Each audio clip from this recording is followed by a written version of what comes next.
নমস্কার বন্ধুরা, আপনারা সবাই কেমন আছেন? আশা করি সবাই ভালো আছেন, আমিও ভালো আছি। বন্ধুরা, আজকে হলো রবিবার, শ্রাবণ মাসের শেষ রবিবার।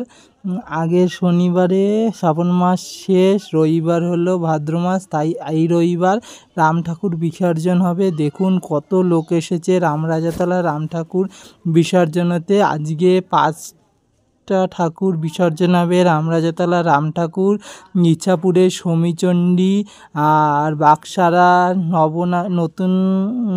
নতুন নবনারীতলার কৃষ্ণ ঠাকুর, আর পুরনো নবনারীতলার ঠাকুর, আর শালিমারের ওখানে লক্ষ্মীনারায়ণ ঠাকুর আছে, সেটাও আজকে বিসর্জন হবে। এই 5 জায়গা ঠাকুর আজকে বিসর্জন হবে রামকৃষ্ণপুর ঘাটে, যে হাওড়া রামকৃষ্ণপুর ঘাট আছে সেখানে বিসর্জন হবে। তো এখন প্রস্তুতি চলছে, সব কিছু বাঁধা, তারপরে যে গাড়িতে নিয়ে যাবে সেই গাড়ি, যে টেনে নিয়ে যাবে সেই গাড়ির দড়ি সমস্ত কিছু বাঁধার কাজ চলছে।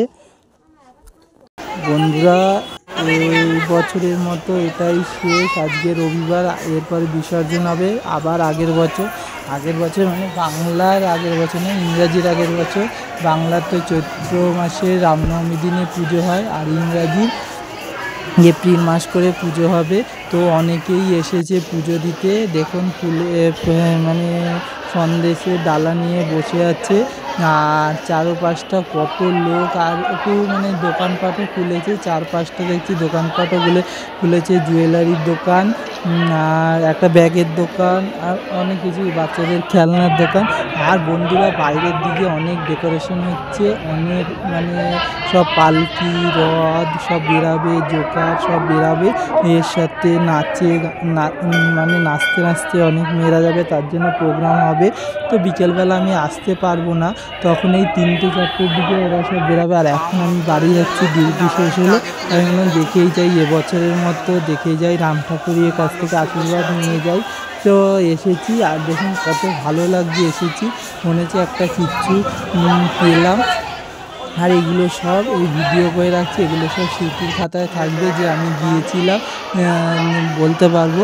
তো সেই জন্যই ভিডিও করে রাখছি, খুব ভালো লাগছে। আমরা সরস্বতী পুজোর দিন এই রাম ঠাকুরের কাঠামো পুজো হয়, তারপরে একদিন করে আস্তে আস্তে মানে ঠাকুর গড়ার কাজ মানে চলে, এবং রামনবমী এখানে রাম পুজো হয়।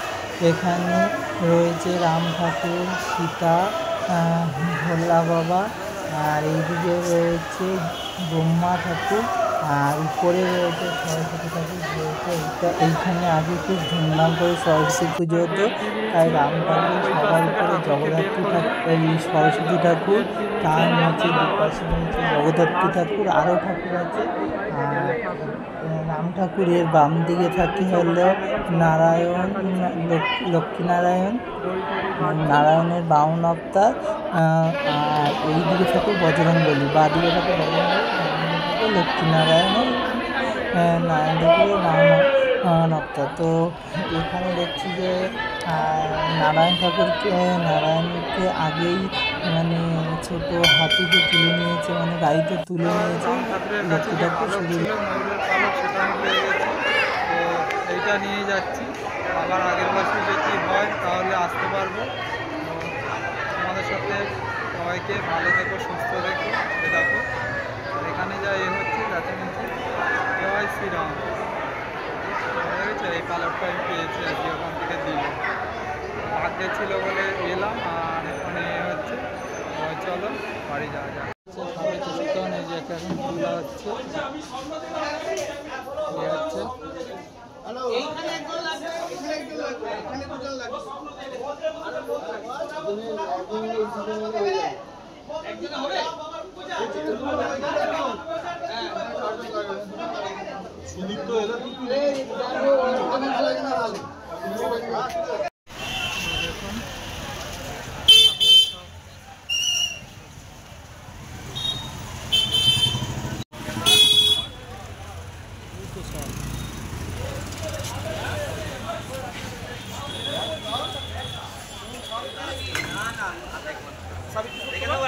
নিয়ে যাবে দড়ি তার।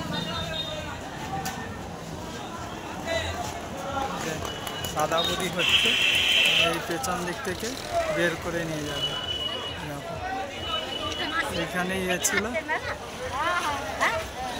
গেট, দড়ি বাঁধা হচ্ছে। জয় শ্রীরাম।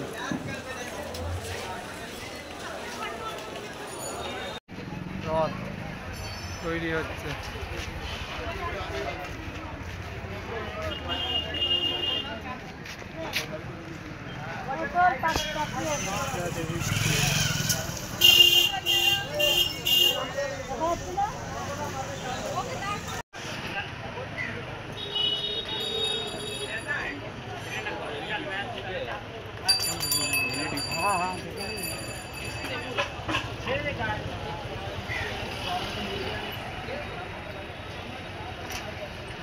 দান ঠাকুর বিসর্জন উপলক্ষে সবাই বসে পড়েছে, ঝুড়ি তুলো সব নিয়ে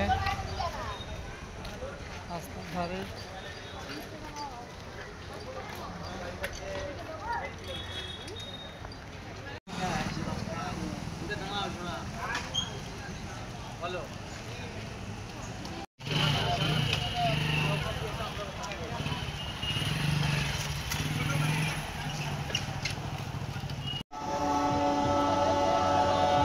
তো বন্ধুরা, এখানে এটা হলো 72 রেলগেট।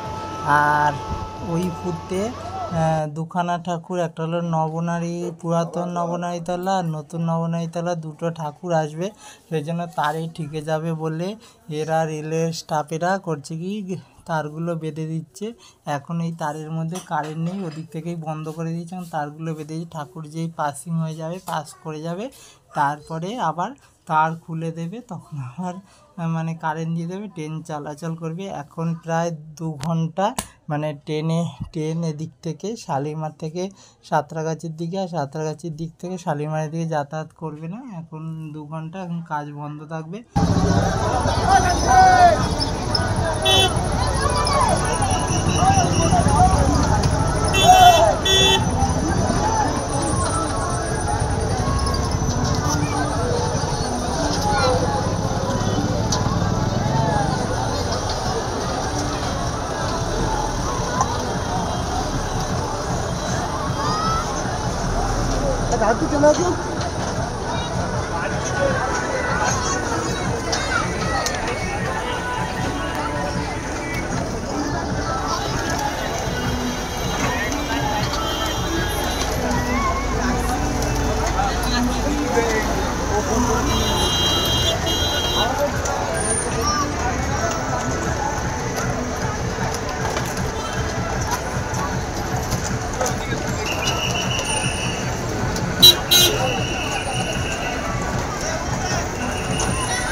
ভয় ভয় পালিয়ে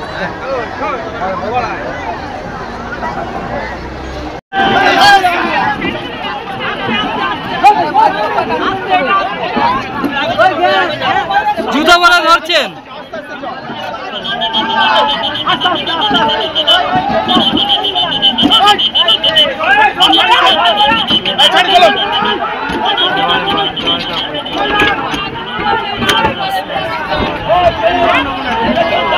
বন্ধুরা, তোমাদের যদি এই ভিডিওটা ভালো লাগে একটা লাইক করবে, কমেন্ট করে জানাবে, আর আমার চ্যানেলটাকে সাবস্ক্রাইব করবে। নমস্কার, ভালো থাকবে, সুস্থ থাকবে।